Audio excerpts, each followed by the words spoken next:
Army. So what you're seeing on your screen now is a pull workout. Bearded Piccolo couldn't make it this day, so I wasn't planning on recording anything, but I ended up bumping into my friend Yanyah in the gym, and she's right now in the gaining phase trying to get that width just like me.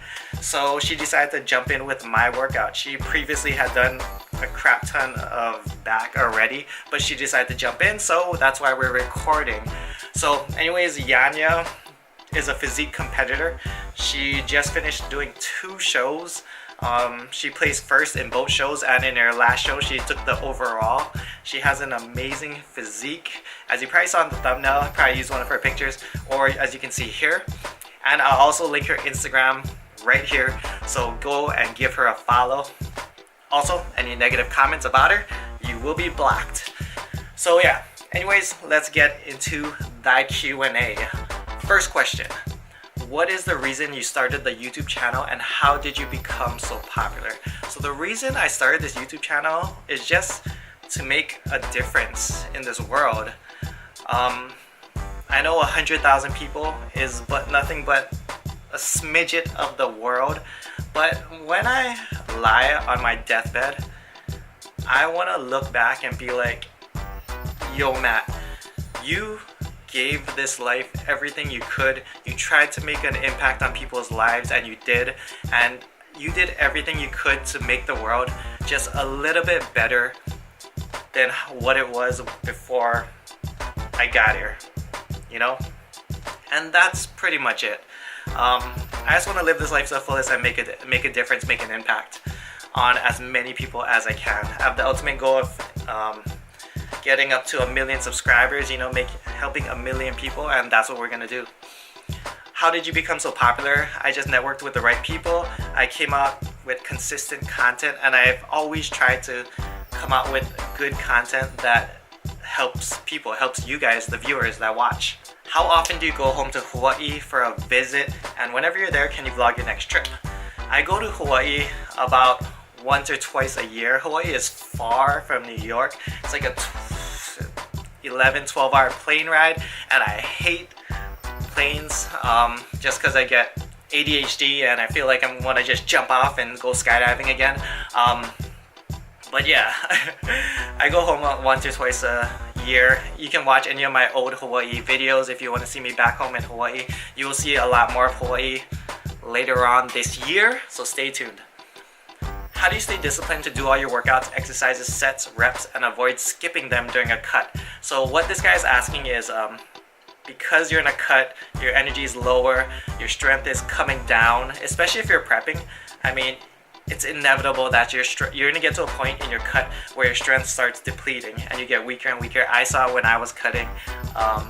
And yeah, anyone who's contest prepped have seen their strength dwindle. And all you need to do is understand that it's a part of the cutting game. You will eventually lose strength. How I stay motivated to work out is I get into the mindset that I need to get in this workout so I can keep my muscle. And that's it. And is that correct? No, not really, because muscle is a lot harder to lose than most people think. But I just get into the mindset that I'm working out to sustain muscle, and it's part of the cutting game. And you will rebuild that strength and muscle as you go back into your surplus, maintenance, and then surplus. Do you stretch during a workout? I do dynamic stretches and foam rolling before the workout, and I do static stretching after the workout. Actually, Eric Helms of 3DMJ just came out with a good video talking about this, but think of your muscles like rubber bands. And if you overstretch a rubber band, it makes it harder to contract. So if you overstretch your muscle, it makes it harder to contract. And in the studies that he mentioned, he said do not stretch for 60 seconds or more statically. That's why I do all my dynamic stretches. Can you stretch, you know, good 20-30 seconds here and there? Of course not. It's not going to make that big a difference. But for me, I save all my static stretching for after the workout. YouTube, my upper body warm up if you want to see the dynamic warm up that I do and the foam rolling that I do. If you could only do one body part / exercise for the rest of your life, what would it be? It would probably be some type of Olympic lift. Probably like a clean and press. That'd be a good one. Yeah, I'll say clean and press. Even with my messed up lower back, I would probably just suck it up and do a clean and press, because that works your legs, hamstrings, glutes, shoulders. It works everything. Olympic lifts are some of the biggest compound movements you can do, really. Is 48 hours sufficient time for muscle to recover from a workout for a natural lifter? I'm contemplating doing a 3-day full body workout split, Monday, Wednesday, Friday. So it depends on your training volume. If your training volume is enough where you can recover by 48 hours, for me, where I'm at in my training volume, yes, I can recover in 48 hours. If I were to do a Monday, Wednesday, Friday split, yeah, just make sure your volume is correct.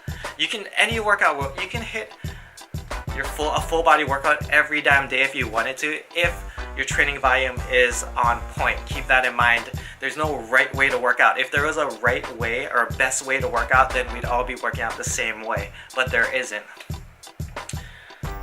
When in a bulk, would you recommend a mini cut? If so, how much or how long should you cut for? So if you're in a bulking phase, I recommend going into a cut if you're anything over 20% body fat. Once you hit that 20% body fat phase, start going into a mini cut.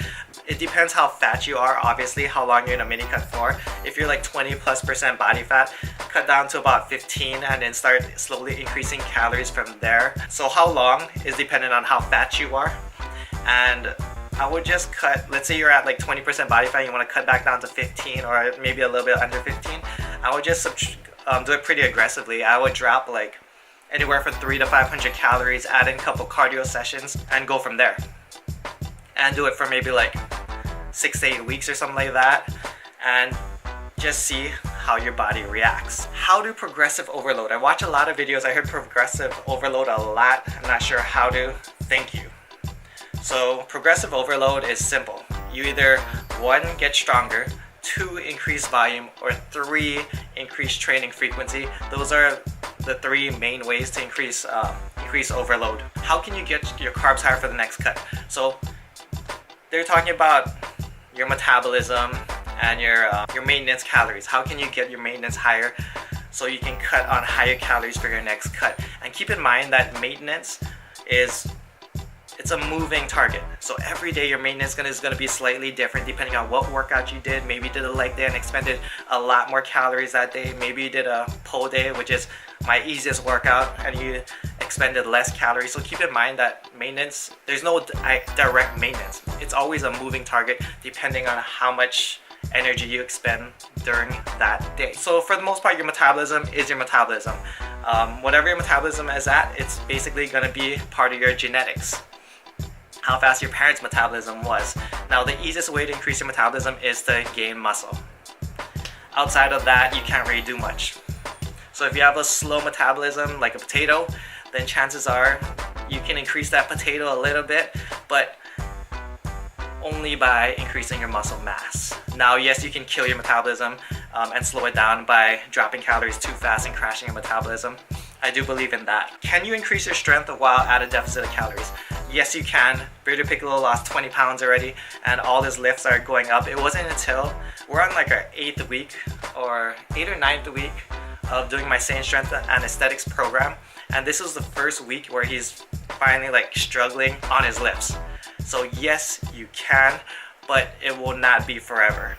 If you're in a deficit for way too long, your strength will eventually come down, even at maintenance. For me, at 170 pounds, I watched my lifts go slowly down and down because for me, I need a certain level of body fat to gain strength, and that's about 175-ish, where I'm at right now. Anyways, that's the end of the video. Comment below if you made it this far.